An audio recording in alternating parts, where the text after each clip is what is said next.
Eu sou médica integrativa aqui em Curitiba, no Paraná.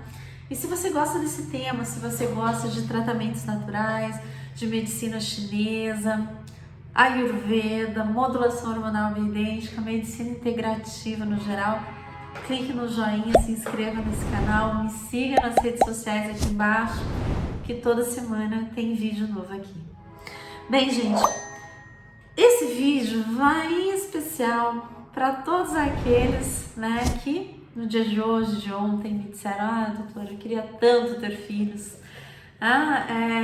Sim, e por que hoje em dia está sendo mais difícil os casais terem um bebê? O que está acontecendo, né? É só o estresse? A resposta é sim, gente. O estresse, ele é um dos grandes fatores que dificulta muito o casal de ter um bebê, tá? Isso porque vai alterar, tem várias alterações hormonais relacionadas ao estresse que dificultam tanto a gestação a seguir em frente quanto a própria mulher engravidar.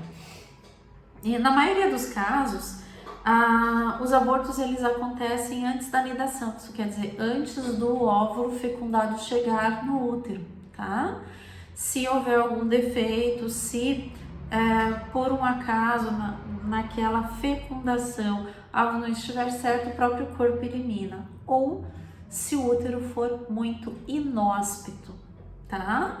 Motivo pelo qual no seu tempo causou tanta discussão o uso da pílula do dia seguinte. O que é a pílula do dia seguinte? É uma pílula, né, um comprimido com altas doses de progesterona. Então, o que ele faz? Ele aumenta a progesterona no útero e cai, tá? Eu não me lembro muito bem, tem pílulas de dose única, tem aquelas que são tomadas de 12 em 12 horas, mas ela serve exatamente para isso, para fazer um pico de, não é nem progesterona, é progestágeno, né? Fazer um pico de progestágeno e depois cair, tornando assim o útero inóspito, tá? Para qualquer nidação. Nidação é o nome que a gente dá para quando o óvulo fecundado se acopla no útero para poder crescer, tá? E vamos adiante, tá? Fecundou o óvulo, ele conseguiu nidar, agora ele tem que progredir, né? E quem é o hormônio que mais atua nessa progressão? Estrogênio e progesterona, mas principalmente progesterona, né? As mulheres que já engravidaram sabem que, via de regra, com algumas indicações, elas utilizam o Utrogestão. O que é Utrogestão? É progesterona micronizada, tá? Para evitar o quê? Para evitar o aborto, especialmente nas primeiras 16 semanas de gestação, né? Para vocês verem a importância da progesterona, tá? Então, e aí a gente tem o problema da idade, né? Lembra aquela história de que mulher depois dos 35 não podia mais ter filhos? Bom, Cláudia Raia tá aí com 55, né? Por que existia essa, eu não vou dizer crença, né? Mas essa afirmação, por que ela existia? Porque todo mundo sabia que era mais difícil uma gestação ser levada até a termo, uma gestação ir até o final, numa mulher que tivesse mais de 35 anos, por causa daquela alteração que eu já conversei com vocês em alguns vídeos passados, tá? Que ali pelos 30, 35 anos de idade, a mulher tem uma queda de 30% dos níveis de estrogênio, mas ela tem uma queda de 70% dos níveis de progesterona, o que dificulta muito a gestação de progredir até o final. Mas doutora, eu não tomei nada, engravidei com 38 e deu tudo certo. Tudo bem, gente, a medicina, ela não é uma ciência exata. O que eu tô falando aqui serve para a maioria, mas não para todos, tá? Então vamos lá. Deficiência de progesterona, uso de medicamentos dificulta muito a gestação, gente. Alguns antidepressivos, eu vou dizer assim, ó, que sertralina é permitido durante a gestação, os outros antidepressivos não. Por isso que é tão importante ter uma gestação planejada, né?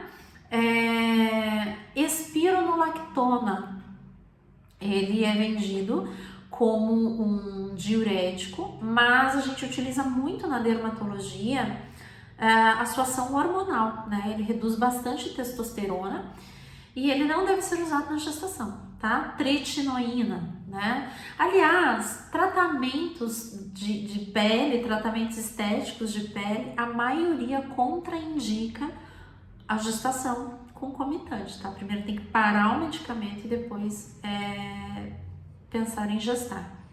Mas no caso da espironolactona, em especial, ela diminui muito a quantidade de testosterona, o que provavelmente causaria aí algum problema em fetos masculinos. Mas tem estudos que mostram, algumas evidências mostram que, na verdade, se a mulher está tomando espironolactona, ela também tem a sua fertilidade reduzida. Então, pelo sim ou pelo não, se você está fazendo uso dessa medicação, evite engravidar, tá? Metformina, doutora. Você veja, gente, síndrome dos ovários policísticos é uma condição que, em teoria, contraindicaria a gestação, tá? Hoje, os endocrinologistas mais recentes, eles tratam a síndrome de ovários policísticos como uma hiperplasia adrenal, né? Então, mais uma vez, os hormônios aí no meio do caminho, tá? Então, vamos fazer um resumo. O que dificulta para o lado da mulher a gestação? O uso de anticoncepcional por longa data, porque a mulher fica no estado menopausada, suprime todos os hormônios ovarianos e quando para, vai ter uma certa dificuldade de gestar, tá? Deficiência de hormônios, mas principalmente deficiência de progesterona, hipotireoidismo, alterações de adrenal, uso de medicamentos, olha quanta coisa, gente. Isso que eu não tô nem falando das intoxicações, tá? Então, serve de dica. Hormônios, medicamentos e... acho que basicamente isso. Hormônios e medicamentos são que contraindicam e que dificultam a gestação nas mulheres. E nos homens, doutora, a mesma coisa. Praticamente a mesma coisa. Lembrem-se que a gente está num mundo muito estrogênico, né? O professor de biofísica, Alexandre Távola, ele diz uma frase que é o seguinte, que daqui a alguns anos as mulheres não precisam mais usar anticoncepcionais, porque os homens não vão conseguir fecundar ninguém. A gente tem uma alimentação muito estrogênica, tá? E lembrem-se que estrogênio e testosterona ocupam o mesmo receptor, né? O estresse faz alterações de suprarrenal, de DEA, que é o pai da testosterona, né? Cortisol, tá? Alteram também no homem as funções da tireoide, levando a um hipotireoidismo. E o que pode acontecer neste homem? Ele pode ter uma contagem de espermatozoides menor do que a gente espera. Claro que isso é tratável. A título de curiosidade, eu vou deixar que a gente trata com clomídia, né? Clomifeno. Assim, aquele mesmo para ovulação, tá? Mas eu vou... Isso não é uma prescrição. Vocês que têm dificuldade de engravidar, né? Por favor, procure um médico que os acompanha, tá? Não vai fazendo uso de medicamento assim. Mas saiba você, rapaz, menino, homem, que se você tem uma contagem de espermatozoides abaixo do que se espera, tem como tratar. Bem, então eu falei das causas físicas, né? Digamos hormonais, vamos falar assim. Não vou entrar nas causas anatômicas, porque essas seriam muito, são muito óbvias. Por exemplo, um útero infantil é difícil, um ovário, né? Hipofuncionante, a ausência dos ovários, a mesma coisa para os testículos, tá bom? Gente, tem um porém que eu gostaria de conversar com vocês. A constelação familiar, ela também trata sobre essa fertilidade, né? Essa falta de fertilidade que a gente tem hoje em dia. E na constelação familiar, todas as doenças, elas são causadas por, digamos assim, pelo indivíduo não estar no papel dele dentro do sistema, tá? Eu não tenho conhecimento muito grande a respeito da constelação familiar, mas eu vou falar aqui muito superficialmente. Qual seria o papel do homem, do marido, do pai de família, né, nesse sistema? provimento e segurança, tá? Ele tem que prover e dar segurança à sua família, vamos falar assim. Qual seria o papel da mulher? O papel da mulher seria nutrição e apoio emocional. O que acontece é que nos dias de hoje muitas coisas estão às vezes invertidas e muitas vezes acumuladas, né? Não é raro você encontrar mulheres ou homens exercendo os papéis invertidos ou até os dois papéis ao mesmo tempo. E lembrem-se, isso é danoso especialmente para as mulheres, porque uma mulher com comportamento muito masculino, né, masculino dentro deste sistema, ela vai ter uma dificuldade de gestar. Homem não gesta. Eu não tô falando com isso que agora vocês que são profissionais, vocês vão ter que ficar em casa sem fazer absolutamente nada. Não é isso.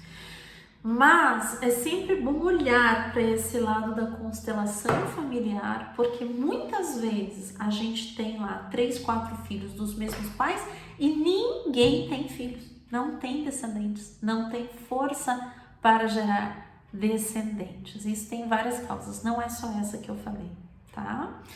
Então serve de alerta para que você foi ao seu médico, tá tudo certinho, teus hormônios estão ok, o seu marido também, e mesmo assim tá difícil, primeira coisa, viagem, só os dois, tá? Se vejam livres dos problemas e vejam o que acontece. E segundo, procure um profissional de constelação familiar para ver o que está acontecendo. Se esse papel no sistema de vocês não está invertido, não está acumulado, né? Você não tem como melhorar, tá bom?